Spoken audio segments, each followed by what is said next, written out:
ಹಾಗಾದ್ರೆ ಇವತ್ತು ಕೊಡ್ತಂತ ಈ ವಿಡಿಯೋದಲ್ಲಿ ವಿಶೇಷವಾಗಿ SSC GDಗೆ ಮಕ್ಕಳಿಗೆ ಏನ್ ಎಕ್ಸ್ಪೆಕ್ಟ್ ಮಾಡಿದ್ರು ಏನ್ ಆಗಿದೆ, ಯಾರ್ಯಾರು ಬಾರ್ಡರ್ ಬಂದು ಹತ್ರದಲ್ಲಿ ಬಂದು ಸರ್ ನಾ ಫೇಲ್ ಆಗಿದ್ದೀನಿ ಸರ್, ಮೆರಿಟ್ ಲಿಸ್ಟ್ ನನ್ನ ಹೆಸರು ಬರ್ಲಿಲ್ಲ ಸರ್, ರಿಟರ್ನ್ ಎಕ್ಸಾಮ್ ಕೂಡ ತುಂಬಾ ಚೆನ್ನಾಗಿ ಮಾಡಿದ್ದೀನಿ ಸರ್, 90+ ಸ್ಕೋರ್ ಇತ್ತು ನಂದು ಸರ್. ಹೌದು, ಅನ್ಯಾಯ.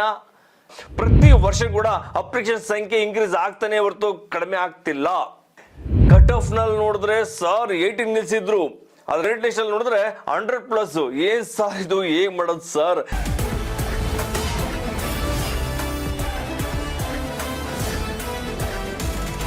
ನಮಸ್ತೆ, ಜೈ ಹಿಂದ್. ನಾನು ನಿಮ್ಮೆಲ್ಲರ ಮೆಚ್ಚಿನ ಸೈನಿಕ ಅಕಾಡೆಮಿ ಮೈಸೂರಿನ ಸಂಸ್ಥಾಪಕ ಮತ್ತು X block ಯೂನಿವರ್ಸಿಟಿಯ CM.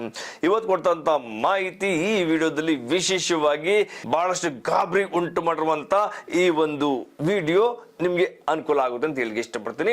SSC GD ಬಹಳಷ್ಟು ಮಕ್ಕಳುಗಳು ಕಟ್ ಆಫ್ ನಲ್ಲಿ ನೋಡಿದ್ರೆ ಸರ್ 18 ನಿಲ್ಸಿದ್ರು, ಅದ್ರ ಮೆರಿಟ್ ಲಿಸ್ಟ್ ಅಲ್ಲಿ ನೋಡಿದ್ರೆ 100+. ಏನ್ ಸರ್ ಇದು, ಹೇಗ್ ಮಾಡೋದು ಸರ್? ಈಗ ನಾವು ಸೆಲೆಕ್ಷನ್ ಆಗೋದು ಹೇಗೆ? ಸೆಲೆಕ್ಷನ್ ಆಗ್ಬೇಕು ಅಂದ್ರೆ ಶ್ರಮ ಇನ್ನೂ ಸ್ವಲ್ಪ ಎಕ್ಸ್ಟ್ರಾ ಪಡ್ಬೇಕಾಗುತ್ತೆ, ಹೌದಲ್ಲ? ಹಾಗಾದ್ರೆ ಇವತ್ತು ಕೊಡ್ತಂತ ಈ ವಿಡಿಯೋದಲ್ಲಿ ವಿಶೇಷವಾಗಿ SSC GDಗೆ ಮಕ್ಕಳಿಗೆ ಏನ್ ಎಕ್ಸ್ಪೆಕ್ಟ್ ಮಾಡಿದ್ರು ಏನ್ ಆಗಿದೆ ಇದ್ರ ಬಗ್ಗೆ ತಿಳ್ಕೊಳ್ಳೋಣ. ಇದ್ರ ಬಗ್ಗೆ ಸ್ವಲ್ಪ ವಿಶ್ಲೇಷಣೆ ತಿಳಿಸ್ತಾ ಹೋಗ್ತೇನೆ. 2021-22ರಲ್ಲಿ 38 ಮಾರ್ಕ್ಸ್ ತಗೊಂಡ್ರು ಪಾಸ್ ಆಗಿದ್ರು ಮಕ್ಕಳುಗಳು. ಕೇವಲ 12-13 ಲಕ್ಷ ಮಾತ್ರ ಅಪ್ಲಿಕೇಶನ್ ಅವಾಗ ಬಿದ್ದಂತದ್ದು. 2023-24ರಲ್ಲಿ ನಿಯರ್ 60ಕ್ಕೆ ಕಟ್ ಆಫ್ ನಿಂತ್ಕೊಂತು. ಆ ಕಟ್ ಆಫ್ 60ಕ್ಕೆ ನಿಂತ್ಕೊಂಡಾಗ ಸುಮಾರು 33 ಲಕ್ಷ ಅಪ್ಲಿಕೇಶನ್ ಹಾಕಿದ್ರು. ಆದ್ರೆ ದಿನ ಯಾವ ತರ ಕಾಂಪಿಟೇಷನ್ ಹೆಚ್ಚಾಗಿದೆ ಅಂತಂದ್ರೆ, ಈ ಕಾಂಪಿಟೇಷನ್ ಹೆಚ್ಚಾಗ್ಲಿಕ್ಕೆ ಕಾರಣ ಮೇನ್ ಅಗ್ನಿವೀರ್ ಅಂತ ಹೇಳಿಕ್ಕೆ ಇಷ್ಟಪಡ್ತೇನೆ. ಏನು ಮಿಲಿಟರಿನಲ್ಲಿ ಅಗ್ನಿವೀರ್ ಸೆಲೆಕ್ಷನ್ ಇತ್ತು, ಆ ಕಡೆಗೆ ಸ್ವಲ್ಪ ಇಂಟ್ರೆಸ್ಟ್ ಕಡಿಮೆ ತಗೊಂಡ್ರು. ಇವಾಗ ಡೈರೆಕ್ಟ್ಲಿ SSC GD ಕಡೆಗೆ ಗಮನ ಜಾಸ್ತಿ ಕೊಡ್ತಾ ಇದ್ದಾರೆ. ಹೆಚ್ಚಿನ ಮಕ್ಕಳು ಅಪ್ಲಿಕೇಶನ್ ಹಾಕೊಳ್ತಾ ಇರೋದು SSC GDಗೆ. ಹೌದು, ಕಳೆದ 3 ವರ್ಷಗಳಿಂದ ನಾನು ನೋಡ್ತಾರ ಪ್ರಕಾರ ಕಳೆದ 3 ವರ್ಷಗಳಿಂದ ಪ್ರತಿ ವರ್ಷ ಕೂಡ ಅಪ್ಲಿಕೇಶನ್ ಸಂಖ್ಯೆ ಇನ್ಕ್ರೀಸ್ ಆಗ್ತಾನೆ ಹೊರತು ಕಡಿಮೆ ಆಗ್ತಿಲ್ಲ. 12-13 ಲಕ್ಷ ಇದ್ದಂತ ಅಪ್ಲಿಕೇಶನ್ 30-33 ಲಕ್ಷಕ್ಕೆ ಹೋಗುತ್ತೆ. ಆದ್ರೆ ಈ ವರ್ಷ ಸುಮಾರು 60 lakh application, online application, use application ಹಾಕೊಂಡು ಆಸ್ಪಿರೆಂಟ್ ಅಪ್ಲಿಕೇಶನ್ ಹಾಕೊಂಡಿದ್ದಾರೆ ಅಂತ ಅರ್ಥ. ನೀವು ಅರ್ಥ ಮಾಡ್ಕೊಳ್ಳಿ. ಸೊ ಆಸ್ಪಿರೆಂಟ್ಸ್ ಎಷ್ಟೊಂದು SSC GD ಕಡೆಗೆ ಒಲವು ತೋರಿಸ್ತಾ ಇದ್ದಾರೆ ಅಂತೇಳಿ. ಮತ್ತೆ SSC GD 2024ರಲ್ಲಿ ಬಿಡ್ಲಾಗಿದೆ, 25ಕ್ಕೆ ಎಕ್ಸಾಮ್ ಇದೆ. ಅದರಲ್ಲಿ ಡೈರೆಕ್ಟ್ಲಿ 39,000 ವೇಕೆನ್ಸೀಸ್ ನ ಬಿಡ್ಲಾಗಿದೆ. ಇದು ವೇಕೆನ್ಸಿ ನೆಕ್ಸ್ಟ್ ಇನ್ಕ್ರೀಸ್ ಮಾಡಿ 50,000+ ಕೂಡ ಹೋಗೋ ಚಾನ್ಸಸ್ ಜಾಸ್ತಿ ಇದೆ. ಯಾರ್ಯಾರು ಬಾರ್ಡರ್ ಬಂದು ಹತ್ರದಲ್ಲಿ ಬಂದು ಸರ್ ನಾ ಫೇಲ್ ಆಗಿದ್ದೀನಿ ಸರ್, ಮೆರಿಟ್ ಲಿಸ್ಟ್ ನನ್ನ ಹೆಸರು ಬರ್ಲಿಲ್ಲ ಸರ್, ರಿಟರ್ನ್ ಎಕ್ಸಾಮ್ ಕೂಡ ತುಂಬಾ ಚೆನ್ನಾಗಿ ಮಾಡಿದ್ದೀನಿ ಸರ್, 90+ ಸ್ಕೋರ್ ಇತ್ತು ನಂದು ಸರ್. ಹೌದು, ಅನ್ಯಾಯ. ನಿಮ್ಮಿಂದ ನೀವು ಮಾಡ್ಕೊಂಡಿದ್ದೀರಾ ಹೊರತು ಸರ್ಕಾರ ಮಾಡಿಲ್ಲ. ಇದು ಎಕ್ಸಾಮ್ ಸೆಂಟರ್ ಅಥವಾ ಮೆರಿಟ್ ಲಿಸ್ಟ್ ಅಲ್ಲಿ ಅವ್ರ ತಪ್ಪೇನಿಲ್ಲ. ಅದು ಕಾಂಪಿಟೇಷನ್ ಜಾಸ್ತಿ. ಆ ಕಾಂಪಿಟೇಷನ್ ಎಷ್ಟು ಇನ್ನೂ ಹೆಚ್ಚಾಗ್ತಿದೆ ಆಯ್ತಾ, ನಾವು ಕೂಡ ಇನ್ನಷ್ಟು ತಯಾರಿ ಜಾಸ್ತಿ ಮಾಡ್ಕೋಬೇಕಾಗುತ್ತೆ. ಏನು ಮಾಡ್ಲಿಕ್ಕಾಗಲ್ಲ, ಕಾಂಪಿಟೇಟರ್ ಜಾಸ್ತಿ ಇದಾರಲ್ಲ. ಈ ಸಲ ಸರ್ ಹಾಗಾದ್ರೆ 100+ ಆದ್ರೆ 120 ನಿಲ್ಸ್ಬಿಡ್ತಾನ, ಹೇಳಕ್ಕೂ ಆಗಲ್ಲ. ಇಲ್ಲ ಎಕ್ಸಾಮ್ ಜಾಸ್ತಿ ಟಫ್ ಮಾಡ್ಬೋದು, ಟ್ಯಾಕ್ಟಿಕ್ಸ್ ಚೇಂಜ್ ಮಾಡ್ಬೋದು, ಇಲ್ಲ ಎಕ್ಸಾಮ್ ಸ್ವಲ್ಪ ಸೇಮ್ ಅವರೇಜ್ ಕೊಟ್ಟು ಸ್ಕೋರ್ ಜಾಸ್ತಿನೂ ಆಗ್ಬಹುದು, ಮಾರ್ಕ್ಸ್ ಜಾಸ್ತಿ ತಗೊಬೇಕಾಗುತ್ತೆ. ಈ ಕಾರಣದಿಂದಾಗಿ ನಿಮ್ಮ ಎಫರ್ಟ್ ಏನಿದೆ ಆಲ್ರೆಡಿ ಒಂದು ಟ್ರ್ಯಾಕ್ ಅಲ್ಲಿ ಇದ್ದೀರಾ. ಯಾರ್ಯಾರು ಫೇಲ್ ಆಗಿದ್ರೆ ಅವ್ರು ಹೇಳ್ತೀರಿ, ಫೇಲ್ ಅನ್ಕೋಬೇಡಿ ನೀವು. ಇದು ಫಸ್ಟ್ ಟೈಮ್ ನಿಮಗೆ ಅಥವಾ ಸೆಕೆಂಡ್ ಟೈಮ್ ಥರ್ಡ್ ಟೈಮ್ ನೀವೇನು ಪ್ರಯತ್ನ ಮಾಡಿದ್ದೀರಾ, ಇದೊಂದು ಅನುಭವ ಅನ್ಕೊಳ್ಳಿ, ಎಕ್ಸ್ಪೀರಿಯನ್ಸ್ ಅನ್ಕೊಳ್ಳಿ. ಕಂಟಿನ್ಯೂಟಿ ಹೋಗ್ಲಿ, ಟ್ರ್ಯಾಕ್ ಅಲ್ಲಿ ಹೋಗ್ತಾನೆ ಇರಿ. ಕಂಟಿನ್ಯೂ ಡೆಸ್ಟಿನೇಷನ್ ಸಿಗುತ್ತೆ. ಡೆಸ್ಟಿನೇಷನ್ ಸ್ವಲ್ಪ ಕೆಲವರು ಸ್ಪೀಡ್ ಆಗಿ ಹೋಗಿದ್ದಾರೆ, ಸ್ವಲ್ಪ ನೀವು ಸ್ಲೋ ಹೋಗ್ತಾ ಇದ್ರೆ, ಅಷ್ಟೇ ವ್ಯತ್ಯಾಸ. ಸಾಕ್ತಾನೆ ಇರಿ. ಓಡಕ್ಕಾಗಲ್ಲ, ಜಾಗ್ ಮಾಡಕ್ಕಾಗಲ್ಲ, ನಡ್ಕೊಂಡು ಹೋಗಿ, ಕೂತ್ಕೋಬೇಡಿ, ಅಷ್ಟೇ ನಿಮ್ಗೆ ಹೇಳೋದು. ಹಾಗಾದ್ರೆ ತಿಳ್ಕೊಳ್ಳೋಣ. ಸೊ ಈ ಸಲ SSC GDನಲ್ಲಿ ಏನೇನು ಯಾವ ತರ ಕಟ್ ಆಫ್ ಅಥವಾ ಮೆರಿಟ್ ಲಿಸ್ಟ್ ಅಲ್ಲಿ ನಿಲ್ಲಿಸಿದ್ದಾರೆ. ಎಷ್ಟು ಮಕ್ಕಳಿಗೆ ಕನ್ಫ್ಯೂಷನ್ ಅಂದ್ರೆ, ಸರ್ ಕಟ್ ಆಫ್ ಅಂದ್ರೆ ಏನು ಸರ್, ನಾರ್ಮಲೈಸೇಷನ್ ಅಂದ್ರೆ ಏನು ಸರ್, ಮೆರಿಟ್ ಲಿಸ್ಟ್ ಅಂದ್ರೆ ಏನು ಸರ್? ಇದ್ರ ಬಗ್ಗೆ ಆಲ್ರೆಡಿ ಒಂದು ವಿಡಿಯೋ ಕೊಟ್ಟಿದ್ದೀನಿ. ವಿಡಿಯೋ ನನ್ನ ಯೂಟ್ಯೂಬ್ ಚಾನಲ್ ಸೈನಿಕ ಮೈಸೂರು ಯೂಟ್ಯೂಬ್ ಚಾನಲ್ ಬಿಟ್ಟಿದ್ದೀನಿ, ನೀವು ನೋಡ್ಬೋದು. ಇಂಥ ವಿಡಿಯೋಗಳನ್ನ ನೋಡ್ಲಿಕ್ಕೆ ಯಾರು ಸಬ್ಸ್ಕ್ರೈಬ್ ಅಂದ್ರೆ ಮತ್ತು ಸಬ್ಸ್ಕ್ರೈಬ್ ಆಗಿ. ನೀವು ಆ ವಿಡಿಯೋಗಳನ್ನ ಸರಿ ನೋಡಲ್ಲ, ಮತ್ತೆ ಕಾಲ್ ಮಾಡ್ತೀರಾ, ಮತ್ತೆ ಕ್ವಶನ್ ನೋಟ್ ಹಾಕೊಳ್ತೀರಾ, ನೀವೇ ಡೌಟ್ ಅಲ್ಲಿ ಇರ್ತೀರಾ. ಇಲ್ಲ, ನನ್ನ ಸ್ಯಾಮ್ನ ಸೈನಿಕ ಮೈಸೂರು ಯೂಟ್ಯೂಬ್ ಚಾನಲ್ ಪ್ರತಿಯೊಂದನ್ನು ಕೂಡ ನಾವು ಇನ್ಫಾರ್ಮೇಶನ್ ಅಪ್ಡೇಟ್ ಮಾಡ್ತಾ ಇರ್ತೀವಿ. ನಮ್ಮ ಯೂಸ್ಗೋಸ್ಕರ ಯಾರು ರಕ್ಷಣಾ ಇಲಾಖೆಯಲ್ಲಿ ಸೇವೆ ಸಲ್ಲಿಸಲಿಕ್ಕೆ ಕೊಟ್ಟಿದ್ದಾರೆ ಅಂತಹ ಯುವ ಪೀಳಿಗೆಗೆ ನಾವು ಸದಾ 24/7 ನಿಮ್ಗೊಂದಿಗೆ ನಾವು ಇರ್ತೀವಿ.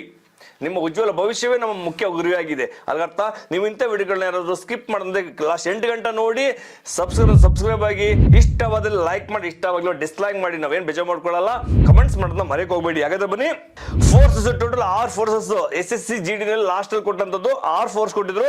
BSF ಅಂದ್ರೆ border security force, CISF central industrial security forces, CRPF central reserve police forces, SSB Sashastra Seema Bal, ITBP Indo Tibetan border police, AR Assam rifle.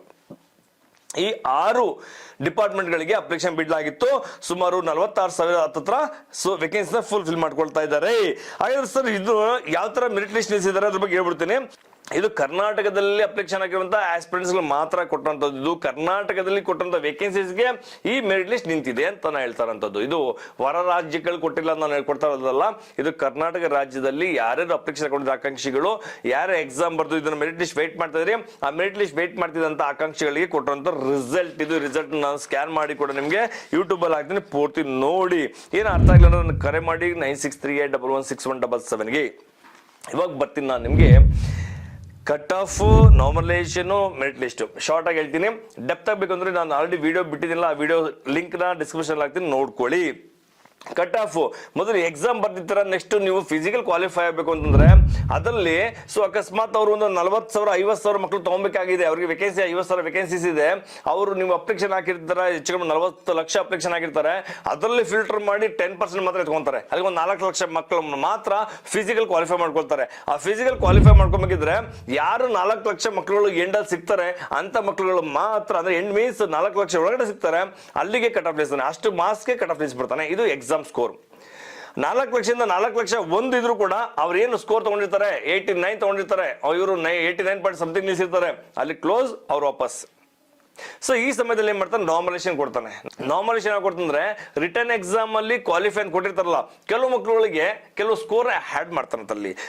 ನೀವಾಗೆ ಶ್ರಮ ಪಟ್ಟು ಎಕ್ಸಾಮ್ ಅಲ್ಲಿ ಸ್ಕೋರ್ ಮಾಡಿರುವಂತದ್ದು ಸಪರೇಟ್ ಆಗಿರ್ತದೆ. ಅದು ಎಕ್ಸಾಮ್ ಟಫ್ ಮೇಲೆ ಅಥವಾ NCC ಮಾರ್ಕ್ಸ್ ಆಗಿರ್ಬೋದು, ಸ್ಪೋರ್ಟ್ಸ್ ಮಾರ್ಕ್ಸ್ ಆಗಿರ್ಬೋದು, ಇದೆಲ್ಲ ಆಡ್ ಮಾಡಿ ಕಂಪ್ಲೀಟ್ ಅದನ್ನೇ ಮಾಡ್ತಾನೆ, ಪ್ಲಸ್ ಮಾರ್ಕ್ಸ್ ಮಾಡ್ಕೊಳ್ತಾನೆ. ಅವಾಗ ಎಕ್ಸಾಮ್ ಟಫ್ ಇತ್ತು, ಅದು ಈಸಿ ಇತ್ತು, ಏನ್ ಮಾಡ್ತಾನೆ, ಕೆಲವರಿಗೆ 6 ಮಾರ್ಕ್ಸ್ 10 ಮಾರ್ಕ್ಸ್ ಈ ತರ ಪ್ಲಸ್ ಮಾಡ್ತಾ ಹೋಗ್ತಾರೆ.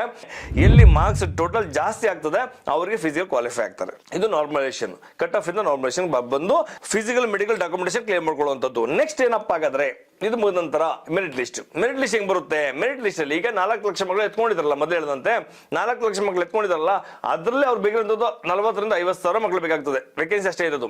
50,000 ಮಕ್ಕಳು ತಗೋಬೇಕು ಅಂದ್ರೆ ಇನ್ನುಳಿದಂತ 3.5 ಲಕ್ಷ ಮಕ್ಕಳು ತೆಗೆದಾಕಬೇಕು ಅಂತ ಹೆಂಗ್ ತೆಗಿತಾನೆ? ಆಲ್ರೆಡಿ ಫಿಸಿಕಲ್ ಕೆಲವು ಮಕ್ಕಳು ಔಟ್ ಆಗಿರ್ತಾರೆ, ಕೆಲವು ಮಕ್ಕಳು ಮೆಡಿಕಲ್ ಔಟ್ ಆಗಿರ್ತಾರೆ, ಕೆಲವು ಡಾಕ್ಯುಮೆಂಟೇಶನ್ ರಿಜೆಕ್ಟ್ ಆಗಿರ್ತಾರೆ, ಇನ್ನೇನು ಅದರಲ್ಲೂ 1.5 ಲಕ್ಷ ಔಟ್ ಆಗಿರ್ತಾರೆ ಅನ್ಕೊಳ್ಳಿ. ಇನ್ನು ಉಳಿದಂತ 2 ಲಕ್ಷ ಮಕ್ಕಳು ಉಳ್ಕೊಂಡಿರ್ತಾರೆ. ಇನ್ನು 2 ಲಕ್ಷ ಮಕ್ಕಳು ಏನ್ ಮಾಡ್ತಾನೆ, 2 ಲಕ್ಷ ಮಕ್ಕಳಲ್ಲಿ ಇನ್ನು ಉಳಿದಂತ 50,000 ವೇಕೆನ್ಸೀಸ್ ಬೇಕು ಅಂತಂದಾಗ, ಇನ್ನು 50,000 ವೇಕೆನ್ಸೀಸ್ಗೆ top score total written exam score ಚೆನ್ನಾಗಿ ಮಾಡಿದ್ದಾನೆ, ಫಿಸಿಕಲ್ ಚೆನ್ನಾಗಿದೆ, ಮೆಡಿಕಲ್ ಆಗಿದೆ, ಡಾಕ್ಯುಮೆಂಟೇಶನ್ ಪಕ್ಕ ಸರಿ ಇದೆ, ಎಲ್ಲವೂ ಚೆಕ್ ಮಾಡಿಕೊಂಡು ಯಾರು ಟಾಪ್ ಅಲ್ಲಿ 50,000 ಮಕ್ಕಳುಗಳು ಬರ್ತಾರೆ ಟೋಟಲ್ ಸ್ಕೋರ್ ಅಲ್ಲಿ, ಅಂತ ಮಕ್ಕಳುಗಳು ಮಾತ್ರ ಮೆರಿಟ್ ಲಿಸ್ಟ್ ಬರ್ತಾರೆ. ಅವಾಗ ಸ್ಕೋರ್ ಎಷ್ಟು ಕಾರ್ ಬರ್ಬೋದು ಹೇಳ್ತೀವಲ್ಲ, 85 90 ನಿಂತ್ಕೋಬಹುದು ಅಂತ ನಾನು ಕೂಡ ಹೇಳ್ತಾ ಇದ್ದೆ. ಇಷ್ಟು ನಿಂತ್ಕೋಬಹುದು ಸರಿ ಅಂತ ಹೇಳಿ ಇದು ತಗೊಂಡು ಡೈರೆಕ್ಟ್ ಆಗಿ 100+ ನಿಲ್ಸ್ಬಿಡ್ತೀನಿ ಅಂತ ಅರ್ಥ. ಎಲ್ಲರೂ ಕೂಡ ರಿಟರ್ನ್ ಎಕ್ಸಾಮ್ ಚೆನ್ನಾಗಿ ಮಾಡಿದ್ದಾರೆ. ರಿಟರ್ನ್ ಎಕ್ಸಾಮ್ ಚೆನ್ನಾಗಿ ಮಾಡಿರೋ ಕಾರಣ ಅವ್ರಿಗೆ ಅಲ್ಲಿಗೆ ಟಾಪ್ ಸ್ಕೋರ್ ನಿಲ್ಸ್ಬಿಟ್ಟು, ಸೊ ಯಾರು ಸ್ಕೋರ್ ಕಡಿಮೆ ಆಗಿದೆ ಎಲ್ಲರೂ ತೆಗೆದಾಕ್ಬಿಟ್ಟಿದ್ದಾರೆ. ಇದು ಮೆರಿಟ್ ಲಿಸ್ಟ್. ಇದೇ ತರ ಅವರು ಯಾವ ಡಿಪಾರ್ಟ್ಮೆಂಟ್ ಅಪ್ಲಿಕೇಶನ್ ಹಾಕೊಂಡಿದ್ರು, ಯಾವ ಡಿಪಾರ್ಟ್ಮೆಂಟ್ BSF CRP CSF ಯಾವ್ದು ಸಿಕ್ಕಿದೆ ಅದ್ರಲ್ಲಿ ಅವರು ಸೆಲೆಕ್ಷನ್ ಹೋಗ್ತಿದ್ದಾರೆ. ಮೆರಿಟ್ ಲಿಸ್ಟ್ ಅವ್ರ ಹೆಸರು ಬಂದಾಯ್ತು. ಇನ್ನ ಸರ್ ನಮಗೂ ಏನಾದ್ರು ಬಾರ್ಡರ್ ಇದೀನಿ ಸರ್, ಜಸ್ಟ್ ಪಾಯಿಂಟ್ ಮಾರ್ಕ್ಸ್ ಅಲ್ಲಿ ನನ್ಗೆ ಸಿಕ್ಕಿಲ್ಲ ಚಾನ್ಸ್, ಖಂಡಿತ ನಿಮ್ಗೆ ಅವಕಾಶ ಸಿಗುತ್ತೆ. ಯಾಕೆಂತಂದ್ರೆ ಸುಮಾರು 46,000 ಮಕ್ಕಳನ್ನ ಆಯ್ಕೆ ಮಾಡ್ಕೊಂಡದಂತಂದ್ರೆ, ಸೆಲೆಕ್ಷನ್ ಆಗಿದೆ ಅಂತಂದ್ರೆ ಅದರಲ್ಲಿ 46,000 ಮಕ್ಕಳುಗಳು ಖಂಡಿತವಾಗಿ ಎಲ್ಲರೂ ಕೂಡ ಜಾಯ್ನ್ ಆಗಲ್ಲ. ಕೆಲವು ಮಕ್ಕಳಿಗೆ ಫ್ಯಾಮಿಲಿ ಕಮಿಟ್ಮೆಂಟ್, ಹೋಗಿ ಇಂಟ್ರೆಸ್ಟ್ ಇರಲ್ಲ, ಎಜುಕೇಶನ್ ಕಂಟಿನ್ಯೂ ಮಾಡಬೇಕು, ಇಲ್ಲ ಪೇರೆಂಟ್ಸ್ಗಳ ಒತ್ತಾಯ ಬೇಡ ಅಂತ ಹೇಳಿರ್ತಾರೆ. ಇದು ಹಲವಾರು ಸಮಸ್ಯೆಗಳಿಂದಾಗಿ ಕೆಲವು ಮಕ್ಕಳುಗಳು ಹೋಗೋದು ಕ್ಯಾನ್ಸಲ್ ಮಾಡ್ಕೋತಾರೆ, ಸೆಲೆಕ್ಷನ್ ಆಗಿದ್ರು ಕೂಡ ಹೋಗಲ್ಲ. ಇನ್ನು ಒಂದು 4,500 ವೇಕೆನ್ಸೀಸ್ ಏನಿದೆ ಅವ್ರು ಹೋಗಲ್ಲ ಅನ್ಕೊಳ್ಳಿ. ಆ ವೇಕೆನ್ಸೀಸ್ ಯಾರು ಕೊಡ್ತಾರೆ ಅಂದ್ರೆ ಇದೇ ಬಾರ್ಡರ್ ಇರುವಂತ ಮಕ್ಕಳು ಕೊಡ್ತಾರೆ. ಕೆಲವು ಮಕ್ಕಳು ನಮ್ಮಲ್ಲೂ ಕೂಡ ಆಗಿದ್ದಾರೆ, 100+ ಸ್ಕೋರ್ ಆಗಿದ್ರು ಕೂಡ ಪಾಯಿಂಟ್ ಸಮಥಿಂಗ್ ಅಲ್ಲಿ ಅವ್ರಿಗೆ ಔಟ್ ಆಗಿದ್ದಾರೆ. ಅಂತ ಮಕ್ಕಳಿಗೆ ಅವಕಾಶ ಸಿಗುತ್ತೆ, ವೆಯ್ಟ್ ಮಾಡಿ, ಖಂಡಿತ ಸಿಗುತ್ತೆ. ಹಾಗಾದ್ರೆ ಅದನ್ನೇ ನಂಬಕ್ಕೆ ಹೋಗಬೇಡಿ. ನೀವೇನ್ ಮಾಡ್ಬೇಕು, ಈಗ ITBP ಆಲ್ರೆಡಿ ಅಪ್ಲಿಕೇಶನ್ ಬಿಟ್ಟಿದ್ದಾನೆ, AOC ಆರ್ಮಿ ಆರ್ಡಿನೆನ್ಸ್ ಕೋಪ್ಸ್ಗೆ ಅಪ್ಲಿಕೇಶನ್ ಬಿಟ್ಟಿದ್ದಾನೆ. ಈಗಾಗಲೇ 39,000+ ವೇಕೆನ್ಸೀಸ್ ನ SSGD ಕೂಡ ಬಿಟ್ಟಿದ್ದಾನೆ. CAPF ನಲ್ಲಿ ಈ ತರ ಹಲವಾರು ವೇಕೆನ್ಸಿಗಳನ್ನ ಬಿಡ್ತಾನೆ ಇದ್ದಾನೆ. ಇದು ಪ್ರತಿ ತಿಂಗಳು ಕೂಡ ಒಂದೊಂದು ವೇಕೆನ್ಸಿ ಬಿಡ್ತಾನೆ ಇದ್ದಾನೆ. ವರ್ಷಕ್ಕೆ ಸುಮಾರು 26 ತರ ಪೋಸ್ಟ್ ನೀವು ಎಕ್ಸಾಮ್ ಬರೀಬಹುದು. ಬರೀ ಸೆಂಟ್ರಲ್ ಗೌರ್ಮೆಂಟ್ ಅಂತಲ್ಲ, ಸ್ಟೇಟ್ ಗೌರ್ಮೆಂಟ್ ಆಲ್ ಓವರ್ ವೇಕೆನ್ಸಿಗಳು ಬಿಡ್ತಾನೆ. 10th ಮತ್ತೆ PUC ಮೇಲೆ ಯಾರು 10th ಪಾಸ್ ಆಗಿದೆ, PUC ಪಾಸ್ ಆಗಿದೆ ಅಂತವ್ರಿಗಂತೂ ಬಹಳಷ್ಟು ಅವಕಾಶಗಳು ಸಿಗ್ತವೆ. ನೀವು ಇಂಜಿನಿಯರಿಂಗ್ ಬಿಡಿ, ಸತತವಾಗಿ 1 ವರ್ಷ ಶ್ರಮ ಪಡಿ, ಖಂಡಿತ ನೀವು ಸೆಲೆಕ್ಷನ್ ಆಗ್ತೀರಾ. ಇವತ್ತು ಕೊಟ್ಟಂತ ಈ ಮಾಹಿತಿ ನಿಮ್ಗೆಲ್ಲರೂ ಬಹಳ ಅನುಕೂಲ ಆಗಿರ್ತದೆ. ನಮ್ಮ ಸನಿಗಡ ಮೈಸೂರಿನಲ್ಲಿ ಈಗಾಗಲೇ SSGD ಗೆ ಸಂಬಂಧಿಸಿದಂತೆ ಬ್ಯಾಚ್ ಶುರುವಾಗಿದ್ದೆ. ಕೋಚಿಂಗ್ ತಗೊಳ್ತಾ ಇದ್ರೆ ಮಕ್ಕಳು ರಿಟರ್ನ್ ಎಕ್ಸಾಮ್ಗೆ ಕಂಪ್ಲೀಟ್ ಎಕ್ಸ್ಟ್ರಾ ಎಫರ್ಟ್ ಆಗ್ತಿದ್ವಿ. ನಮ್ಮ ಮಕ್ಕಳು ಸೆಲೆಕ್ಷನ್ ಆಗಿರೋದು ಕೂಡ ನಾವು ಇನ್ಸ್ಟಾದಲ್ಲೆಲ್ಲ ಅಪ್ಲೋಡ್ ಮಾಡಿದ್ವಿ, ಯೂಟ್ಯೂಬ್ ಅಲ್ಲಿ ಇನ್ನೇನು ಕೆಲವು ದಿನಗಳೆಲ್ಲ ಅಪ್ಲೋಡ್ ಮಾಡ್ತೀವಿ. ನಿಮ್ಗೆ ಯಾರಾದ್ರೂ ಅವಶ್ಯಕತೆ ಇತ್ತು ಅಂದ್ರೆ ನಮ್ಮ ಸನಿಗಡ ಮೈಸೂರಿಗೆ ಬಂದು ಈಗಲೂ ಕೂಡ ಕೋಚಿಂಗ್ ಪಡ್ಕೊಂಡು ಉಜ್ವಲ ಭವಿಷ್ಯನ ರೂಪಿಸ್ಕೊಬಹುದು. ಜೊತೆಗೆ ಅಗ್ನಿವೀರ್ ಬ್ಯಾಚ್ ಕೂಡ ನೆಕ್ಸ್ಟ್ ಮಂತ್ ಇಂದ ಶುರು ಮಾಡ್ತಾ ಇದೀವಿ. ಆಸಕ್ತ ಆಕಾಂಕ್ಷಿಗಳು ಬಂದು ಜಾಯ್ನ್ ಆಗಿ ನಿಮ್ಮ ಉಜ್ವಲ ಭವಿಷ್ಯನ ರೂಪಿಸ್ಕೊಳ್ಳಿ. ಭಾರತ ಮೆಸ್ಸಿ ನಾವೆಲ್ಲರೂ ತಯಾರಿರೋಣ. ಥ್ಯಾಂಕ್ ಯು, ನಮಸ್ತೆ, ಜೈ ಹಿಂದ್.